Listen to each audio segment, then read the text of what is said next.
Women's Business Forum. Merci beaucoup, Monsieur le Président. Quel défi!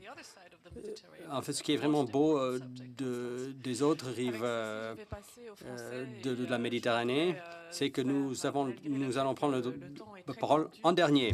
D'abord, vous remercier pour avoir été invité à cet événement. Je trouve absolument enthousiasmant d'entendre les initiatives qui marchent.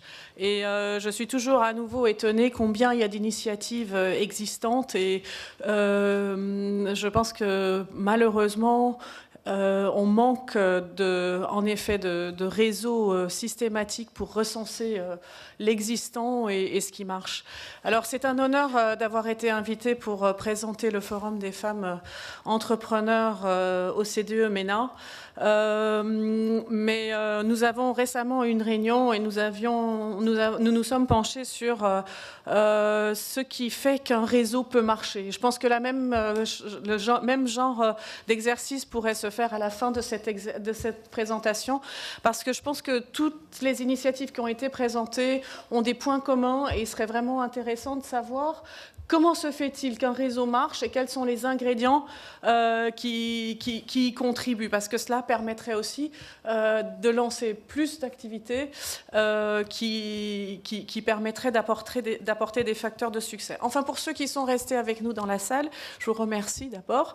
Et puis, je voudrais dire un mot autour de cet acronyme qui est l'OCDE, l'Organisation pour la coopération et le développement économique. C'est une organisation intergouvernementale qui regroupe 34 pays membres qui ont en commun une compréhension de ce qu'est l'économie de marché et la démocratie. Alors, nous nous penchons sur des questions de réforme de politique, de partage d'expériences, et on cherche les meilleures solutions communes afin de promouvoir l'amélioration économique et sociale de tous. Aucun pays de l'Afrique ou du Moyen-Orient ne sont membres de notre organisation, mais dans le cadre d'un monde globalisé et aussi à la demande des pays que moi j'appelle MENA, non pas un mot en français, mais MENA, nous avons initié en 2005 une plateforme de dialogue. Cette plateforme a pour objectif de promouvoir des réformes destinées à stimuler la création de l'emploi, à améliorer le climat des affaires et des investissements, notamment. Et ce, à travers des réseaux régionaux dans lesquels les interlocuteurs de la région se rencontrent. Alors, on s'articule, j'ai juste un schéma que je vous montre, on s'articule essentiellement autour de 4 axes qui sont d'une part l'investissement, le développement de la PME, on appelle ça en anglais « leveling the playing field », c'est-à-dire rendre le climat des affaires équitable, et l'entrepreneuriat féminin. Alors, je pense que ces 4 axes étaient avec nous depuis 2005, mais ils ont traversé une grande période de changement. Lorsque, en 2005, on a initié le programme, c'était un moment de croissance et où, malgré tout, dans la région, il y avait déjà une prise de conscience qu'il y avait une grande demande d'accès de jeunes au marché de l'emploi, que la fonction publique, qui était traditionnellement le pôle emploi dans la région, commençait à s'essouffler pour créer les emplois nécessaires et qu'il y avait aussi une volonté de dynamiser la création de l'emploi par le secteur privé. Cette question se pose aujourd'hui, presque 10 ans plus tard, avec encore plus d'acuité. C'est-à-dire que suite à la crise de 2007-2008 qui a fortement affecté les pays, et comme on le voit sur le schéma, notamment les investissements internationaux ont fortement baissé, et l'interlocuteur précédent l'a très bien dit, il y a un besoin de redynamiser tout ça. Alors, pourquoi la femme? D'abord parce que la femme représente la moitié du marché de l'emploi. Aussi, on constate dans la région un très fort rattrapage de l'éducation des femmes, ce qui n'a pas toujours été le cas.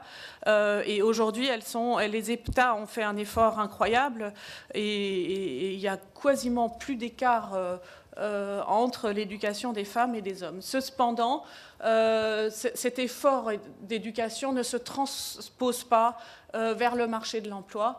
Et comme l'a dit l'ambassadeur Delphine Borion, seuls 23% de la gente féminine sont intégrés dans la région, dans le marché du travail. Et encore, quand je dis ça, elles sont recensées. C'est-à-dire qu'on constate, surtout parmi la population jeune, une volonté d'intégrer le marché du travail. Cependant, elles sont aussi très largement touchées par le chômage et beaucoup plus fortement que les hommes.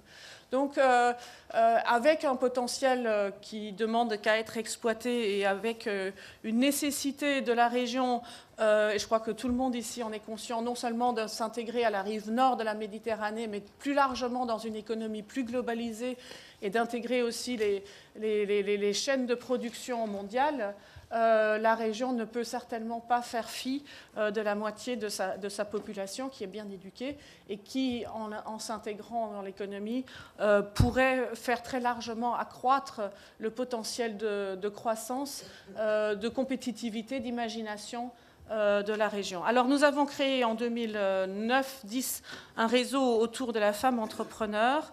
Ce réseau essaye de collecter, comme vous le faites aujourd'hui, de l'information et de l'échanger afin d'améliorer l'accès des femmes et le partage d'informations vis-à-vis des femmes dans leur économie domestique, mais aussi vis-à-vis de l'extérieur, de réduire les inégalités en matière de politique de soutien à l'entrepreneuriat notamment, améliorer leur accès au financement et améliorer leur accès aux services de soutien. Nous avons en effet fait des études multiples dont il ressort que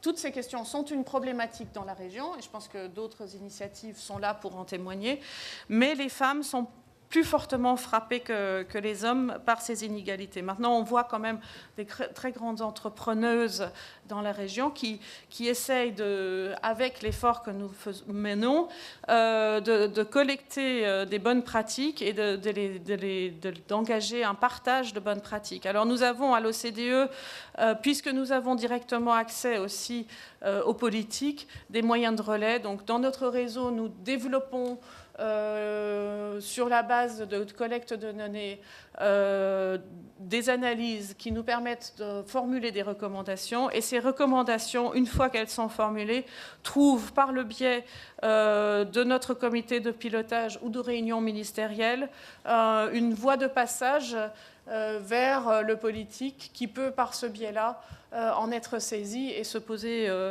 des questions. Je vois des premiers changements dans la région. Non seulement notre réseau a beaucoup augmenté en nombre, il a aussi eu pour impact d'affecter d'autres réseaux qui se posent de plus en plus de questions de type analytique.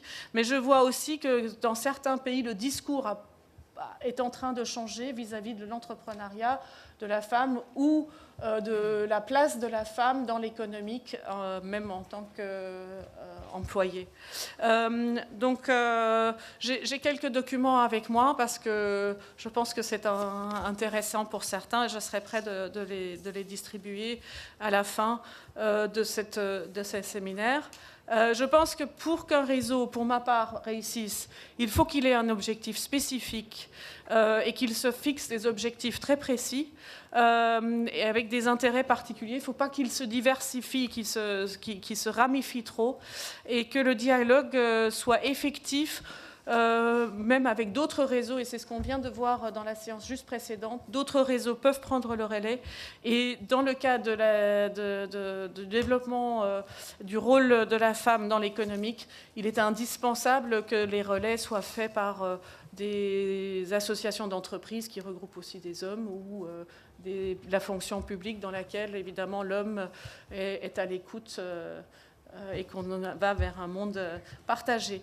Avec ça, je vous rends la parole. Merci beaucoup pour m'avoir invité.